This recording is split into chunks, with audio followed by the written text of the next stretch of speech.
গরুর মাংসের কালাভুনা তৈরির সবথেকে সহজ এবং পারফেক্ট একটি রেসিপি শেয়ার করব আজ। এই কালাভুনা তৈরিতে আমি অনেক দামি কোনো মশলা ব্যবহার করব না, খুবই সহজভাবে রেসিপিটি আপনাদের সাথে শেয়ার করব।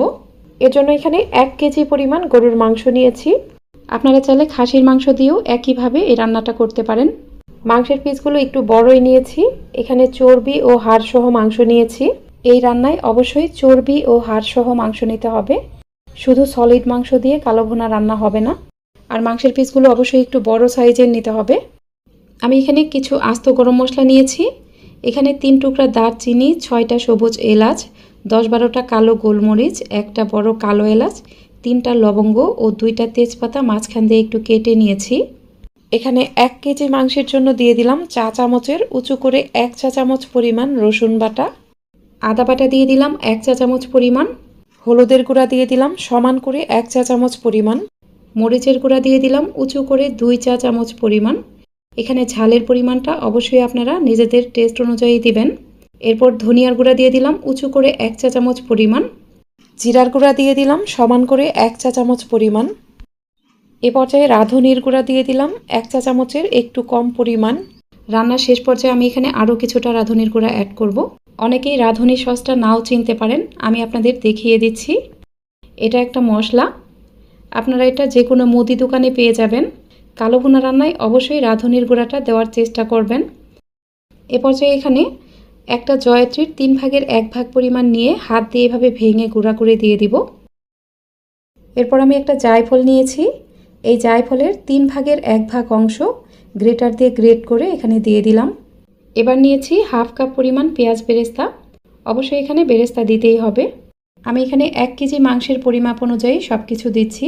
মাংসের পরিমাণ বেশি হলে সব কিছু ডাবল করে দিবেন। দিয়ে দিলাম হাফ কাপ পরিমাণ পেঁয়াজ কুচি। আমি এখানে গরম মশলার গুঁড়া দিতে ভুলে গিয়েছিলাম।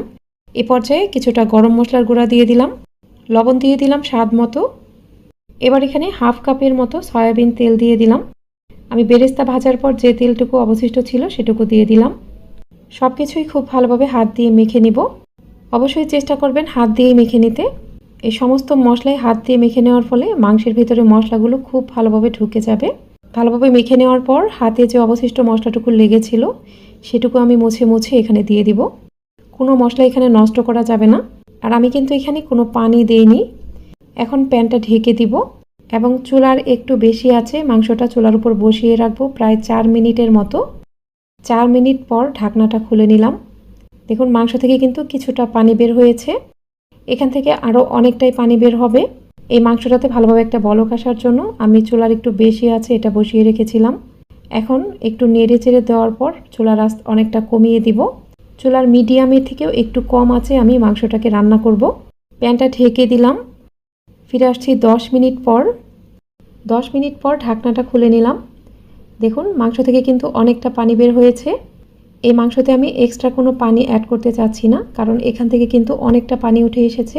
আমি চেষ্টা করব এখান থেকে উঠে আসা পানি দিয়েই মাংসটা পুরোপুরি সেদ্ধ করে নিতে। আপনাদের ক্ষেত্রে যদি এখান থেকে পানি না ওঠে তাহলে এখানে আপনারা হাফ কাপ করে করে পানি অ্যাড করবেন। একবারে অনেক পানি দিবেন না। আর অবশ্যই এখানে গরম পানি দিবেন, ঠান্ডা পানি ব্যবহার করা যাবে না। হাফ কাপ পানি দিয়ে জাল করে নেওয়ার পর যদি দেখেন মাংসটা সেদ্ধ হয়নি, তারপর আবারও হাফ কাপ গরম পানি অ্যাড করবেন। এভাবেই একটু একটু করে পানি দিয়ে মাংসটা সেদ্ধ করে নেবেন। আমার এই মাংস থেকে যেহেতু এমনিতেই পানি উঠে এসেছে তাই আমি এখানে কোনো পানি অ্যাড করব না। মাংস থেকে উঠে আসা এই পানি দিয়েই মাংসটাকে সেদ্ধ করে নিব। আবারও 10 মিনিটের জন্য প্যানটা ঢেকে দিলাম। 10 মিনিট পর ঢাকনাটা খুলে নিলাম। এ পর্যায়ে কিন্তু চুলার আঁচ মিডিয়ামের থেকেও কম আছে। অবশ্যই চুলার একটু কম আছে এই মাংসটাকে রান্না করবেন, তাহলে মাংস থেকে উঠে আসা পানি দিয়েই কিন্তু এটা সেদ্ধ হয়ে যাবে। চুলার আঁচ অনেক বেশি বাড়িয়ে দিবেন না। চুলার একটু কম আছে, মাংসটা আস্তে আস্তে জাল হবে আর এটা সেদ্ধ হবে। সেই সাথে এই তরকারির কালারটাও চেঞ্জ হতে থাকবে। এই মাংসটা যত জাল হবে এর কালারটা কিন্তু ততই চেঞ্জ হতে থাকবে। তাই চুলার একটু কম আছে, আস্তে আস্তে মাংসটা জাল করে নেবেন। ভালোভাবে নেড়ে চেড়ে দেওয়ার পর প্যানটাকে আবারও ঢেকে দিব। এ পর্যায়ে আমি ফিরে আসছি প্রায় 45 মিনিট পর। 45 মিনিট পর ঢাকনাটা খুলে নিলাম। এ পর্যায়ে মাংসগুলো পুরোপুরি সেদ্ধ হয়ে গেছে আর তরকারির কালারটাও কিন্তু অনেকটা চেঞ্জ হয়ে গেছে। মাংসটা যেহেতু পুরোপুরি সেদ্ধ হয়ে গেছে এখন আর প্যানটা ঢাকবো না। ঢাকনা খুলেই কিছুক্ষণ একটু এভাবে নাড়তে থাকবো। ঢাকনা খুলে মাংসটাকে কিছুক্ষণ জাল করে নেওয়ার পর এ পর্যায়ে প্যানটা ঢেকে দিলাম। মাংসটা আরও কিছুটা জাল হতে থাক। পাশের চুলায় এই মাংসের জন্য আমি একটা ফোড়ন তৈরি করব। একটা প্যানে হাফ কাপ পরিমাণ সরিষার তেল নিয়ে নিলাম। অবশ্যই এই পর্যায়ে সরিষার তেলটাই নিতে হবে। আর কালো ভুনা রান্নায় তেলের পরিমাণটা কিন্তু অবশ্যই বেশি দিতে হবে। তেল কম হলে কালো ভুনার রান্নাটা কখনোই পারফেক্ট হবে না। কয়েকটা পেঁয়াজ কিউব করে কেটে হাফ কাপ পরিমাণ মেপে নিয়েছিলাম। এখান থেকে অর্ধেকটা পরিমাণ পেঁয়াজ দিয়ে দিলাম। বাকি পেঁয়াজটুকু আমি পরবর্তীতে ব্যবহার করব। 4টি শুকনো মরিচ দিয়ে দিলাম, কিছু রসুন কুচি দিয়ে দিলাম। এই সব কিছুই ভালোভাবে ভেজে বেরেস্তার মতো করে নিতে হবে। খেয়াল রাখবেন এই পেঁয়াজ রসুন কুচিগুলো যেন পুড়ে না যায়। এগুলো পুড়ে গেলে কালো ভুনার টেস্ট একদমই নষ্ট হয়ে যাবে। এই পর্যায়ে দেখুন এগুলো একদম ব্রাউন কালার হয়ে গেছে। আমার এগুলো পারফেক্টভাবে ভাজা হয়ে গেছে। এখন প্যানটা চুলা থেকে নামিয়ে পাশের চুলায় জাল করা মাংসের মাঝে এটা দিয়ে দিব। এই ফোড়নটা দেওয়ার সাথে সাথেই প্যানটাকে ঢেকে রাখবো প্রায় 5 মিনিটের মতো। 5 মিনিটের মাঝে একবারও কিন্তু ঢাকনা খোলা যাবে না। ঠিক 5 মিনিট পর ঢাকনাটা খুলে নিলাম। এখন সব কিছুই ভালোভাবে নেড়ে মিশিয়ে নিব। এই পর্যায়ে এটা বেশ কিছুক্ষণ একটু জাল করে নিব। এই কালো ভুনা রান্না এখনও পুরোপুরি শেষ হয়নি, এটা আরও কিছুটা কুক করতে হবে। এ পর্যায়ে এখানে আরও কিছুটা রাঁধুনির গুঁড়া দিয়ে দিলাম ও কিছুটা গরম মশলার গুঁড়া দিয়ে দিলাম। আমি হাফ কাপের অর্ধেকটা পরিমাণ পেঁয়াজ ফোড়নের মাঝে দিয়েছিলাম, বাকি অর্ধেকটা এই পর্যায়ে দিয়ে দিলাম। পেঁয়াজগুলোকে কিউব করে কেটে তারপরের কোষগুলো আমি ছাড়িয়ে নিয়েছি। পেঁয়াজ দেওয়ার পর সব কিছুই ভালোভাবে নেড়ে মিশিয়ে নেব এবং এই পর্যায়ে চুলার একটু বেশি আছে এই মাংসটাকে জাল করে নিব।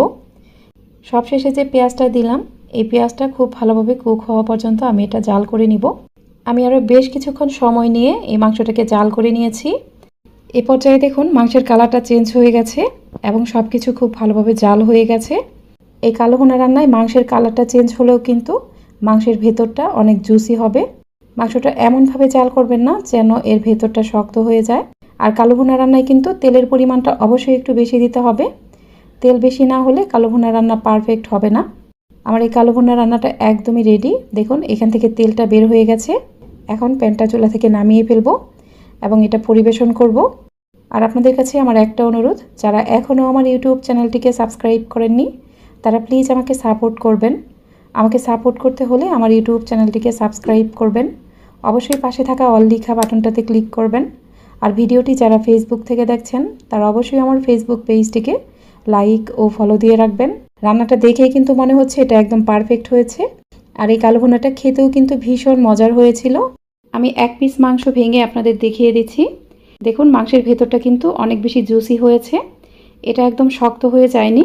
কালো ভুনার মাংসটা কিন্তু ভাজা ভাজা হয়ে শক্ত হয়ে যাবে না, এর ভেতরটা জুসি থাকবে, কারণ এটা ভাজা মাংস না, এটা হচ্ছে কালো ভুনা। আপনারা দেখেই নিশ্চয়ই বুঝতে পারছেন এই রান্নাটা কতটা পারফেক্ট হয়েছে। আমার রেসিপি ফলো করে অবশ্যইভাবে বাসায় একবার ট্রাই করবেন। আর রেসিপিটি কেমন লাগলো আমাকে কমেন্ট করে জানাবেন। আজ তাহলে এখানেই বিদায় নিচ্ছি। সবাই অনেক বেশি ভালো থাকবেন। আল্লাহ হাফেজ।